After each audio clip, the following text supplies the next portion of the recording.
Si Diego, isang batang pastol, ay pauwi na mula sa bundok nang madaanan niya ang tubuhan. Tahimik ang paligid, maliban sa marahang pagsayaw ng mga dahon sa ihip ng hangin. Dumaan siya sa harap ng hukay, ang parehong hukay kung saan tumalon si Lando. Napansin niyang parang mas malalim na ito kaysa dati. Parang hindi na ito isang ordinaryong butas. Sa lupa, para itong bunganga ng isang nilalang na gutom na gutom. Napasandal si Diego sa isang puno at kinilabutan ng mapansing may isang aninong gumagalaw sa hukay. Pero walang katawan, walang pinanggagalingan. Isang mahabang itim na anino ang gumapang sa lupa, parang usok na may sariling isip. At nang lingunin niya ito, may nakangiting mukha sa dulo ng anino. Diego, tulungan mo ako. Nangatog ang bata sa sobrang takot, buong lakas na tumakbo. Ngunit bago siya makalayo, isang malamig na tinig ang lumutang sa hangin. Huwag kang mag-alala, babalik ako. Kinabukasan, nagising ang buong sityo. Sa isang nakakapangilabot na balita, 2 manggagawa ang nawala sa tubuhan. Si Tomas at Isko, parehong veteranong manggagawa, ay hindi na nakabalik matapos ang kanilang shift. Nang puntahan ng mga residente ang kanilang tinutuluyang kubo, nakita nilang bukas ang pinto, kalat ang kanilang mga gamit, at may isang kakaibang marka sa lupa.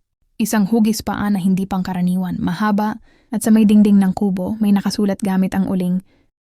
Isa na lang ang kulang, si Diego.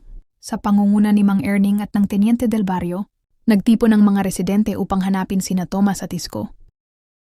Sinuyod nila ang buong tubuhan, dala ang mga sulo. Hanggang sa marating nila ang hukay. Doon nakita nila ang 2 pares ng tsinelas, pag-ari nina Tomas at Isko, ngunit wala ang kanilang mga katawan. Sa gilid ng hukay, nakatayo ang anino. Gumagalaw at tila may sariling buhay. At sa loob ng hukay, may mga pulang mata ang bumukas. 2 na lang ang nakuha ko. Pero may isa pang natitira, bulong ng tinig mula sa ilalim. Si Mang Erning, sa kabila ng takot, ay inihagis ang kanyang itim na asin sa hukay. Agad na nagsisigaw ang anino, gumapang paatras, at unti-unting nawala. Ngunit bago ito tuluyang maglaho, bumulong ito ng isang panghuling babala.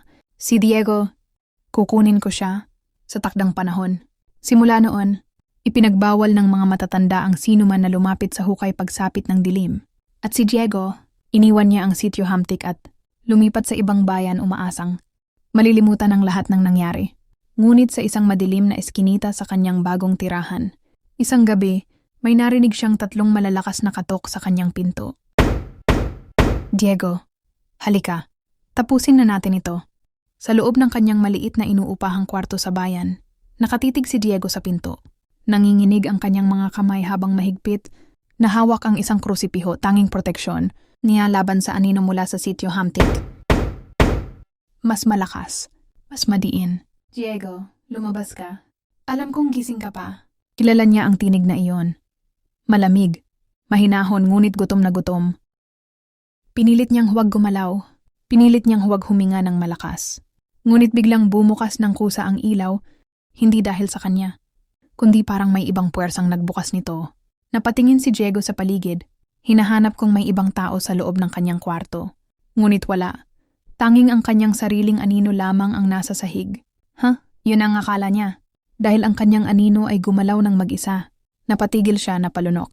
Ang kanyang sariling anino ay bumangon mula sa sahig, dahan-dahang umaangat, nagkakaroon ng anyo, hanggang sa ito ay maging isang madilim na figura. Isang kopya niya, ngunit mas mahaba ang mga daliri at mas manipis ang katawan. Walang mukha kundi parang isang itim na hukay, malalim, walang mata, walang bibig. Pero nagsalita ito. Bakit ka tumatakbo? Napalundag si Diego at napasandal sa dingding. Halos hindi siya makahinga sa takot. Ang kanyang sariling anino ay nakatayo sa harapan niya. Nakatingin, hindi gumagalaw. At saka ito unti-unting lumapit. Alam mo bang matagal kitang hinintay? Hindi na kinaya ni Diego. Tumakbo siya palabas ng kanyang kwarto, patungo sa madilim na eskinita. Kailangan niya makalayo, ngunit sa kanyang pagtakbo, napansin niyang walang ibang tao sa lansangan. Tahimik ang paligid, masyadong tahimik, hanggang sa marating niya ang dulo ng eskinita at doon niya nakita ang hukay. Parehong-pareho ng hukay sa sitio, itim, malalim, parang may sariling buhay, at mula sa kailaliman nito, isang pares. Nang mapulang mata ang bumukas. Hindi ka na makakatakas, Diego.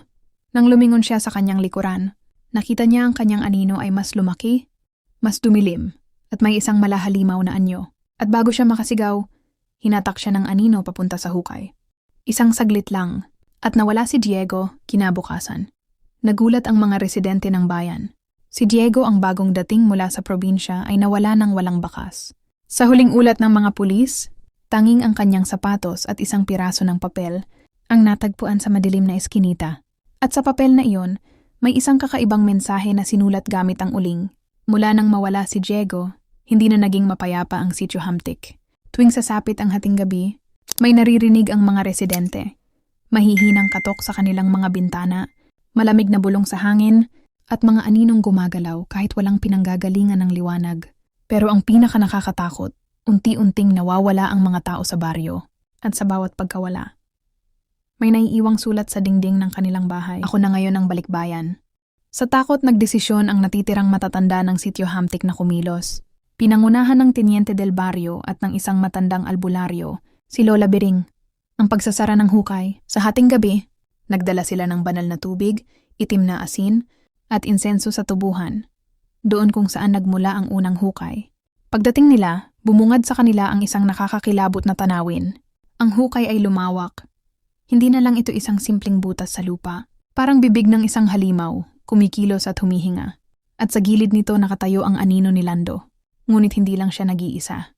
Sa paligid ng hukay, may mga hugis ng tao, mga anino ng nawawalang residente, mga aninong walang muka, walang kaluluwa. Hindi niyo na ako mapipigilan. Lumapit si Lola Biring. Hawak ang isang bote ng itim na langis, natanda ng isang makapangyarihang panangga, laban sa masasamang espiritu. Kung anuman ang bumalot sa baryong ito, sigaw niya, hindi na ito makakalabas. At inihagis niya ang langis sa hukay. Agad na nagsimulang lumindol. Mula sa hukay, isang malakas na sigaw ang lumabas. Hindi sigaw ng isang tao, kundi sigaw ng isang bagay na hindi dapat umiral sa mundo. Nagsisigaw sa sakit. Nakita nila si Lando, ang kanyang katawan ay nanginginig, parang nasusunog sa ilaw ng buwan. Hindi pa ito tapos. Sigaw niya bago tuluyang lumubog sa hukay. Sa isang iglap, ang hukay ay bumagsak, tuluyang lumamon. Sa sarili nito hanggang sa ito ay nawala. Kinabukasan, nang bumalik ang mga residente sa tubuhan, wala na ang hukay. Walang bakas ng mga nawalang tao. At si Diego, hindi na siya kailanman natagpuan. Ngunit isang gabi, habang nagbabantay ang bagong Teniente del Barrio, may narinig siyang mahihinang katok sa kanyang bintana. At mula sa dilim may isang pamilyar na boses ang bumulong, ako na ngayon ang balikbayan. Mula nang mawala si Diego at bumagsak ang hukay sa Sitio Hamtik, nagbalik sa normal ang buhay ng mga residente. Iyon ang akala nila. Dahil tuwing hating gabi, may isang aninong gumagalaw sa labas ng mga bahay. Hindi ito basta anino ng isang tao. Ito ay mahaba, manipis, at tila gumagapang sa lupa. At ang pinakanakakatakot, sa tuwing may nakakakita nito, may isang residente ang nawawala sa umaga. Ang Teniente del Barrio ang unang nagduda. Isang gabi, naghintay siya sa kanyang bahay, hawak ang isang itak na binendisyonan ng albularyo. Narinig niyang muli ang mahihinang katok sa kanyang bintana. Malamig ang gabi. Tahimik ang paligid. Dahan-dahan siyang lumapit sa bintana. Nanginginig ang kanyang kamay habang hawak ang itak. At nang sumilip siya sa labas, nakita niya si Diego o isang nilalang nakawangis ni Diego. Nakatayo ito sa ilalim ng punong mangga. Hindi gumagalaw. Nakangiti. Ngunit ang kanyang mga mata, itim na itim parang walang laman. Sa kanyang likuran may bumubulwak na anino mula sa lupa, gumagapang na parang usok, at saka ito nagsalita. Ako na ngayon ang tunay na balikbayan. Kinabukasan, natagpuan ng mga residente ang bahay ng Teniente, nakalak ang pinto mula sa loob. Walang bakas ng sapilitang pagpasok, pero sa gitna ng kanyang mesa, may isang piraso ng papel. Isang mensahe na isinulat gamit ang uling, huwag niyo akong hanapin. Babalik pa ako. Makalipas ang ilang buwan, sunod-sunod na nawala ang mga tao sa Sitio Hamtik. Hanggang sa isang araw, wala nang natirang residente. Ang baryo ay naging isang ligaw na lugar. Walang nakakaalam kung bakit ito nawala sa mapa. Hanggang ngayon, sinasabing kung maglalakbay ka sa malalayong tubuhan sa Kabisayaan, maaaring marating mo ang isang lumang baryo na iniwan ng panahon. At sa gitna nito, may isang lumang bahay na tila hindi naaagnas. Sa tuwing gabi, kung maglalakad ka sa paligid nito, maaaring marinig mo ang isang pamilyar na tunog. At kung ikaw ay susulyap sa bintana, makikita mo ang isang aninong nakatayo sa loob at maririnig mo ang isang bulong mula sa dilim. Ako na ngayon ang Sitio Hamtik.